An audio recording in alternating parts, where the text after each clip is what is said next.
As students, today we will discuss about continuous statement. The continuous statement in C language is used to bring the program control to the beginning of the loop. So it is very important here, continuous statement. What it says means it will going to control the program to the beginning of the loop. Okay, in the beginning itself, it will going to control the iterations. Again, it will going to identify what iteration has to skip. So that is what it says that again you can able to see this, the continuous statement skips some lines. So when you give some condition, it will going to, according to the condition, it will going to skip those instructions. If those instructions are true, so lines of the code skips some lines of the code inside the loop and continues with the next iteration up to its range. If I say 1 to 10, so if I give the condition, if at the time of 3 or 2, so you have to skip this one. Like that, if I mention the condition, it will want to skip that particular line. After that, it will want to start next iterations like that. So you can see the syntaxes here. While we can use while, in that while also we can able to use the continuous statement. Again for also while just test the expression. If that condition is true, it will going to skip that statement. Again it will going to loop for the iterations, next iterations. Again same thing here, if the condition is true, it will go inside the if statement. Here it will going to check the condition. If it is true, it will going to skip those instructions. Again it will going to continue the iterations. This is what you can able to see. So this is a small program you can able to understand. So we're going to write in real scenario. We'll see that one. So we're going to write the program. Just I will going to take a variable here. So integer, I will take it as a I as a variable here, semicolon. Declaration, you have to declare the variable. So with the type is integer. Again what I do, I will want to write a for loop here. You can able to see this for loop. So we know that for loop syntax, for first we have to create an initialization. That's why I will want to initialize I is equal to 1. Again comma, semicolon, sorry, semicolon. Again I will want to give the range lower bound to upper bound. That is I will want to give the range for I is less than or equal to 10. I will want to take 10. Okay, semicolon. Again I plus plus, I am incrementing. So understood this part, initialization part, this part condition checking, this part is modification, nothing but increment or decrement. Okay, this is done. Create the body. So here what I will going to do, I will going to printf. So I will going to mention how many times it will want to print. So that one also I will going to mention %d. So what I will going to do, I will going to print oranges. Oranges. So I will going to print. Again next line I will going to give here. So again I will going to print the variable. So that is I, how many times it will going to iterates. That one I will going to print.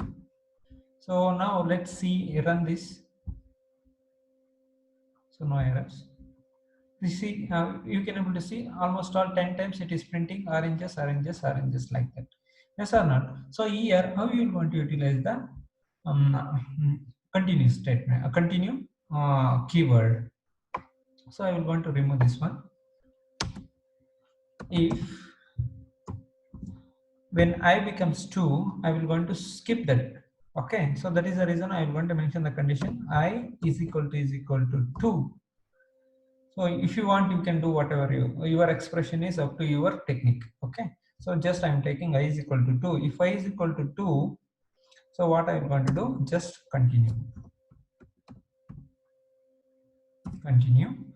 semicolon. After that, after skipping that particular statement, that statement will become true, right? After that I will want to skip the statement. After the rest of the things I want to print f. So same thing I will want to write %d. Again you should be within the quotes always, please be careful. %d. So I will going to write like this, apples. I will want to take apples. Apples are good for health. apples are good for health. Okay, fine. Again, give it next line. Give the next line. Again, end the statement with the semicolon. This is very important, guys. Okay, now what I do here, I will want to just compile this one, build it. Again, just run it. So what we have done here is we have given, but we haven't mentioned the variable. Just mention the variable. That is very important. Because I given percentage d, that's why we have to mention the variable. See, 1 2, sorry, it is, there is no 2. You can able to see here, there is no 2 here.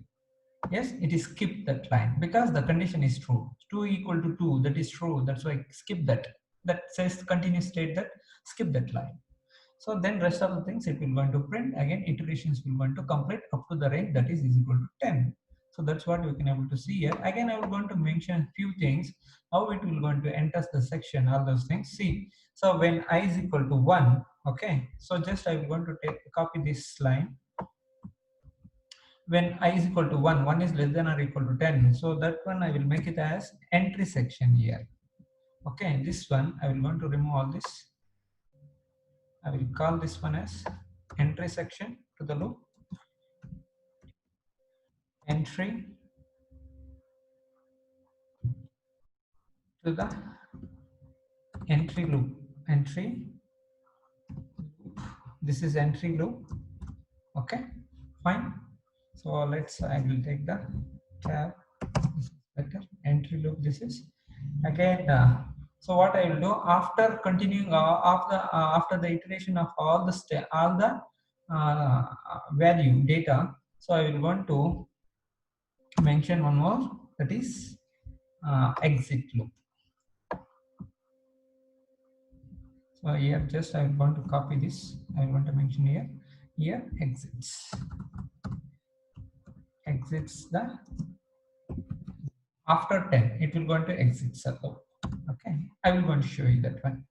So just run it. So here I'm going to show you.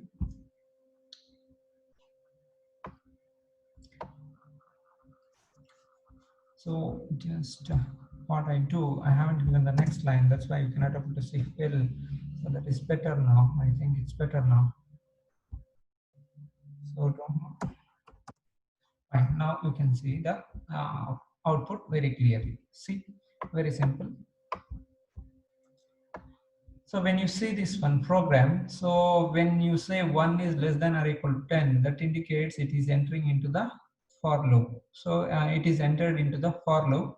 Again, the condition it is checking 1 is equal to 2. So it is printing that apples first time because the condition is not true. So 1 is not equal to 2. That's why it is printing apples. Again, it will come into the it will going to increment the value 2. Okay, so that time, so I value become 2. 2 is less than 10, true. Enter section will going to enter, but it will not going to print because 2 equal to 2, that is true. So that line will going to skip here. That's why entry loop is there, but it will not going to print apples are good for, else like that it will not going to print. Again, increment happens 3. So 3, you can able to 3 for 3, entry loop is there. Again, it will want to print. So after up to 9 iterations, up to 10 iterations, it will going to do later. So when it will become 11, it will exit the loop. You can able to see this. So this is you can understand this one very clearly and easily. So thank you very much.